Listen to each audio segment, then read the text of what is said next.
Hello, my name is Mike DeBerge from theultimateguidetochasing.com. I'm an average guy, I work an average job, and I drive an average car.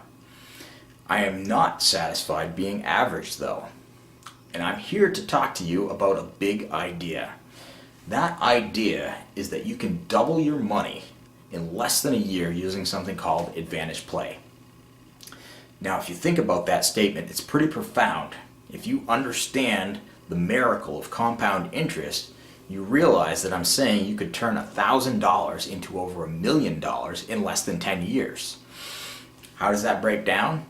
Well, 1,000 turns to 2,000, 4,000, 8,000, 16, 32, 64, 128, 256, 512, and then finally $1,024,000. Now, in this video series, I'm going to show you my plan to do exactly that. Does this sound intriguing to you? Good, let's get to it. Do you ever look at your job and think to yourself, there's got to be a better way?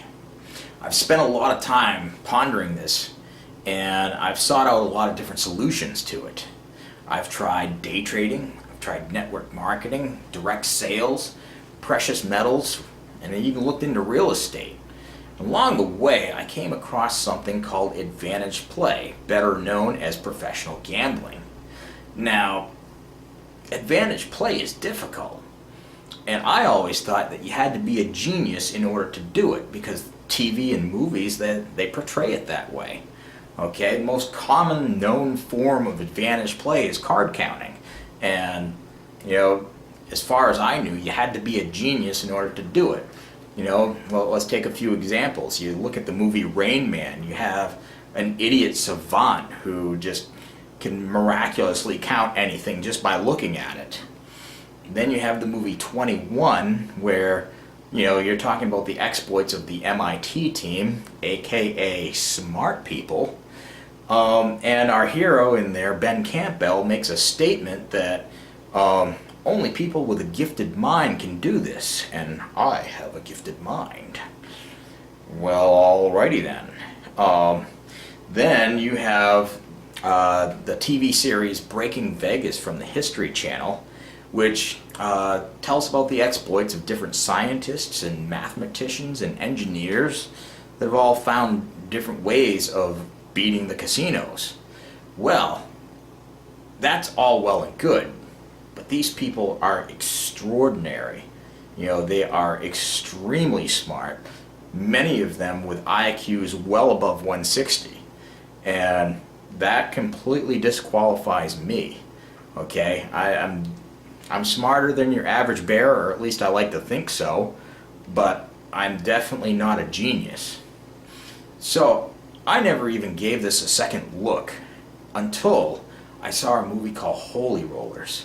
Now, Holy Rollers, it follows around one of the largest card counting teams to hit the US, called the Church Team. And something really struck me about this movie versus anything else that I'd ever seen. These people were average, everyday people like you and me. Okay?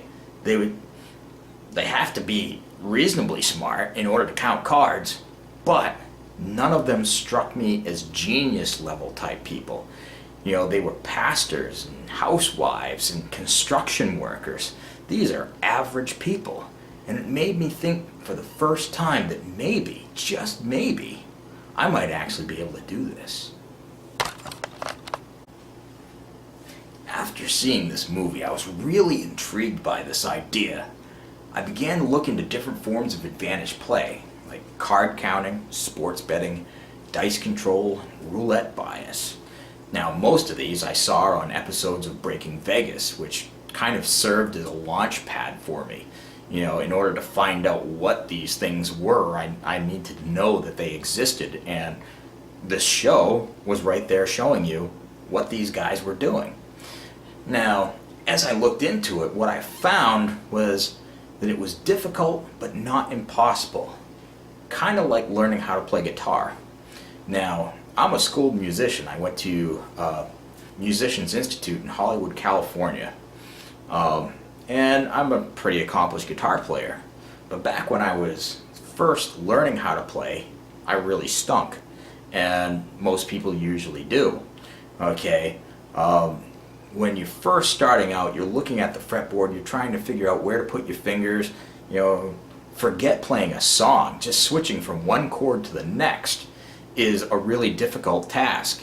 And, you know, in the beginning it seems like, oh my word, I'm never going to be able to play anything. You know, how can I do this? Well, with enough determination and enough practice, I became really good at it.